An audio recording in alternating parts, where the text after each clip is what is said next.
Well, between the long lines and the pat-downs, the tiny seats and the tarmac delays, it would take the empathy of a saint to stop and worry about the comfort of the pilot. But tonight's investigation shows you exactly why you should. Yes, there was a time when the hat and the wings signified a glamorous profession, but in these days of low wages and brutal schedules, the folks up in the cockpit often have to fly through deep, relentless fatigue. And Brian Ross is here with the alarming proof. Brian?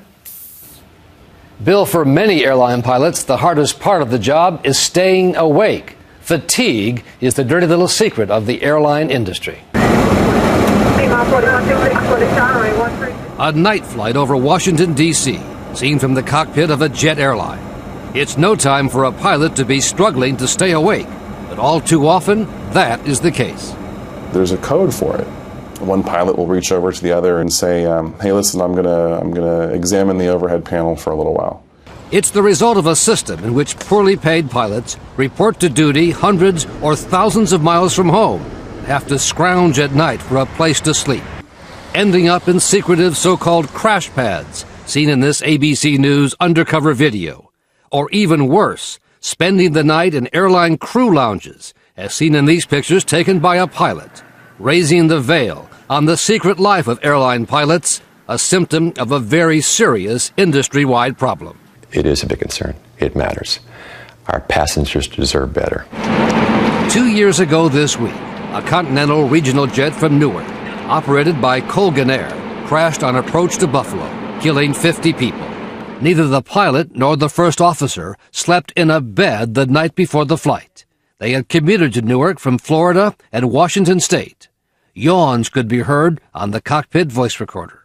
We had a captain who had actually been overnighting in the crew lounge at Newark Airport for 2 of the previous 3 nights. The chair of the National Transportation Safety Board, Deborah Hersman, says while pilot fatigue was not formally listed as a contributing factor in the Buffalo crash, it was certainly an important issue. We did recognize that they were likely impaired by fatigue.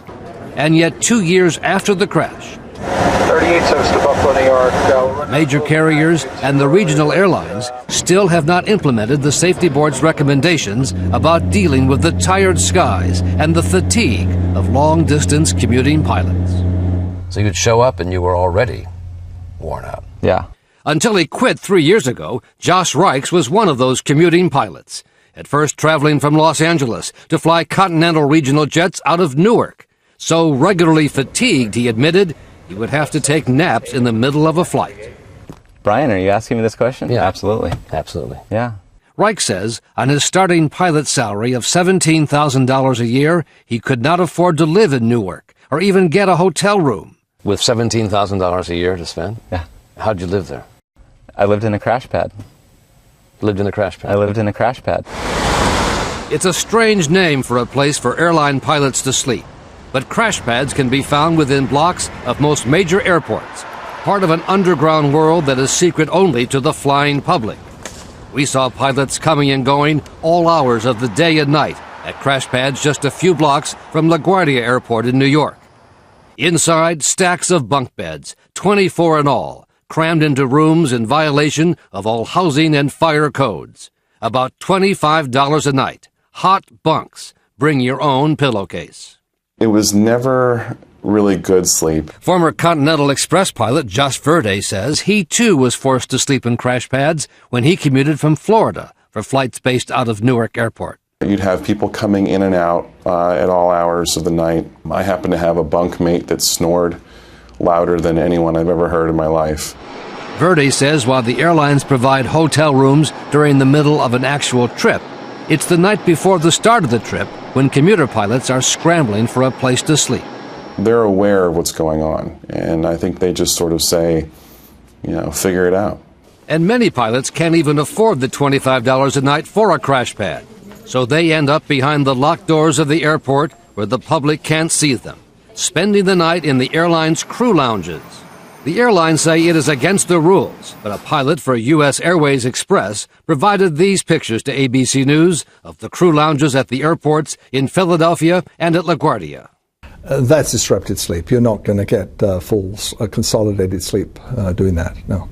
Dr. Martin Moore-Eade is a sleep expert who consults with airlines, unions, and the government on pilot fatigue.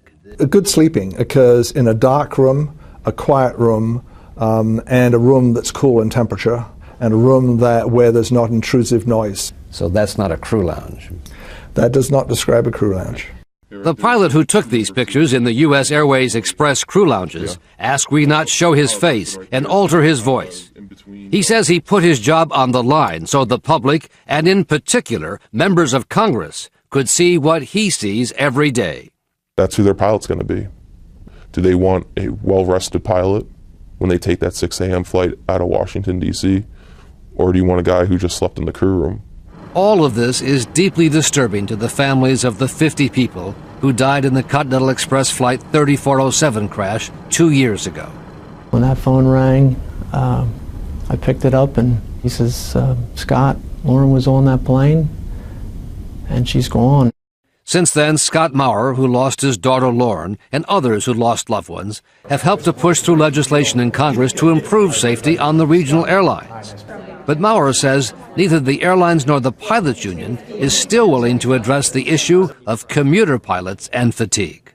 These two areas, pilots and industry, need to work closer together. Right now, that's not happening, is it? And right now, that's not happening. How you doing? Thank you. One of the few who has actually stepped up and addressed the issue is America's most famous pilot, Sully, Captain Chesley Sullenberger, who, with his first officer, Jeffrey Skiles, was able to land his stricken jet in the Hudson River off New York City. I'm convinced that had we been tired, had we not gotten sufficient rest the night before, we could not have performed at the same level. The fact that we got so much, so right, so quickly under that sudden stress is a testament not only to our training, but the fact that we had a chance to get sufficient rest. The kind of rest far too many pilots fail to get every single night. The administrator of the FAA told us he was surprised to learn of our findings, that the airlines had denied to him that their crew lounges are used by pilots as bedrooms, as our footage shows.